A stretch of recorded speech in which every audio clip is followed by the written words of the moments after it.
Assalamualaikum warahmatullahi wabarakatuh. Kami dari kelompok 4 akan mempresentasikan materi mengenai teori belajar kognitif sosial pada mata kuliah Psikologi Pendidikan. Materi ini disusun oleh Zulka Suharwati dengan NIM 214420052, Putri Sofia dengan NIM 214420055, Siti Wasilah dengan NIM 214420060, Adela Pramesti dengan NIM 214420078, Tria Fatma Putri dengan NIM 214420079, Citra Wahyu dengan NIM 214420080, dan Mariza Yulia dengan NIM 214420082. Pembahasan materi. 1. Teori yang dibahas. 2. Prosedur yang dibahas. 3. Penerapan teori yang dibahas. 4. Kesimpulan teori yang dibahas. Ini saya akan menjelaskan teori yang dibahas.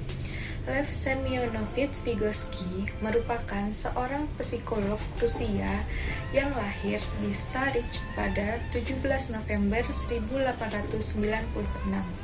Beliau meninggal pada tahun 1934. Vygotsky merupakan keturunan Yahudi yang berbakat sejak kecil. Vygotsky mengawali karirnya dengan mengajar sastra di sebuah lembaga hingga diamati untuk mengampu psikologi. Beliau dikenal atas kontribusinya dalam teori perkembangan anak serta merupakan perumus konsep Zone of Proximal Development. Teori perkembangan kognitif Vygotsky merupakan teori di mana perkembangan intelektual hanya dapat dipahami dalam konteks sejarah dan budaya yang dialami oleh anak-anak. Selanjutnya, bergantung pada sistem tanda yang dimiliki individu dan percaya dengan simbol yang diciptakan oleh budaya, serta mengusulkan bahwa perkembangan kognitif sangat terkait dengan masukan dari orang lain. Prosedur yang dibahas yang pertama adalah ZPP atau zona perkembangan proksimal, yang diartikan sebagai fungsi-fungsi atau kemampuan-kemampuan yang belum matang yang masih berada dalam proses pematangan. Kontribusi terpenting dari teori Vygotsky adalah penekanan pada sifat sosiokultural pembelajaran. Dia percaya bahwa pembelajaran terjadi ketika anak-anak bekerja dalam zona perkembangan proksimal mereka.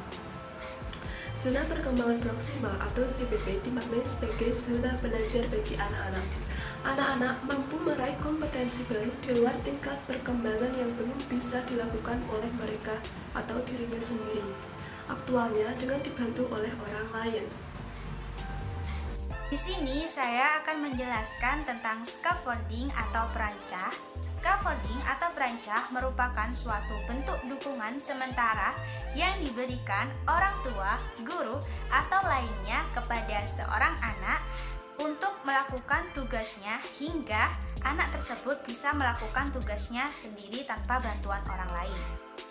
Orang tua menggunakan scaffolding atau perancah ketika mereka mengajari anak-anak untuk memainkan permainan baru atau mengikat tali sepatu mereka sendiri.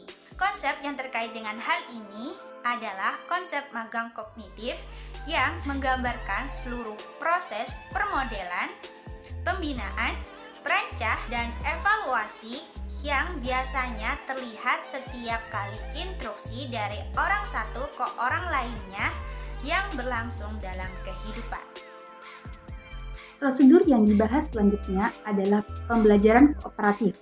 Teori dari Vygotsky mendukung penggunaan pembelajaran kooperatif strategi di mana anak-anak bekerja sama untuk membantu satu sama lain.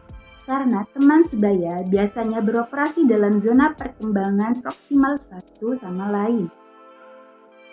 Pembelajaran kooperatif juga membuat inner speech anak-anak tersedia untuk orang lain.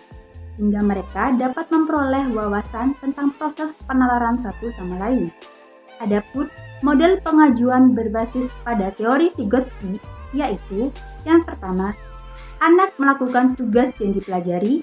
Yang kedua, anak dibantu oleh guru ataupun teman sebaya yang berinteraksi dengan anak untuk membantunya pindah ke zona perkembangan optimal baru. Penerapan teori yang dibahas yang pertama yaitu aplikasi teori Vygotsky dalam pengajaran. Teori pendidikan Vygotsky memiliki dua implikasi utama, yaitu satu, keinginan untuk mengatur pengaturan pembelajaran kooperatif di antara kelompok siswa dengan tingkat kemampuan yang berbeda. Yang kedua adalah pendekatan pengajaran Vygotsky menekankan perancah atau scaffolding dengan siswa mengambil lebih banyak tanggung jawab untuk pembelajaran mereka sendiri. Dalam arti lain, teori Vygotsky beranggapan bahwa pembelajaran terjadi apabila anak-anak bekerja atau belajar menangani tugas-tugas yang belum dipelajari, namun tugas-tugas itu masih berada dalam jangkauan kemampuannya atau tugas-tugas itu berada dalam zone of proximal development. Penerapan teori yang dibahas kedua adalah aplikasi kelas dari teori Vygotsky. Konsep Vygotsky tentang perkembangan proksimal zona didasarkan pada gagasan bahwa perkembangan didefinisikan baik oleh apa yang dapat dilakukan seorang anak secara mandiri dan apa yang dilakukan seorang anak jika dibantu oleh orang dewasa dan teman sebaya yang lebih komponen.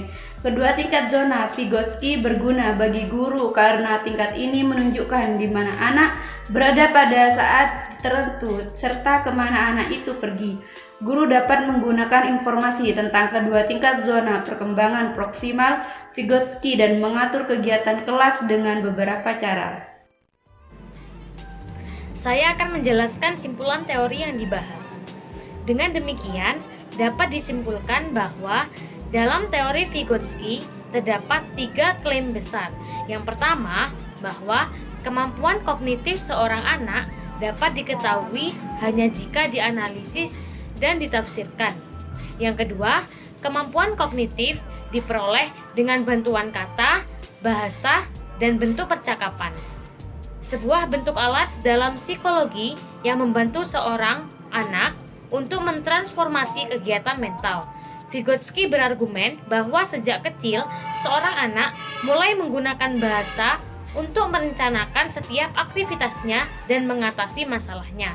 Dan yang ketiga, kemampuan kognitif berasal dari hubungan-hubungan sosial yang ditempelkan pada latar belakang sosial kultural.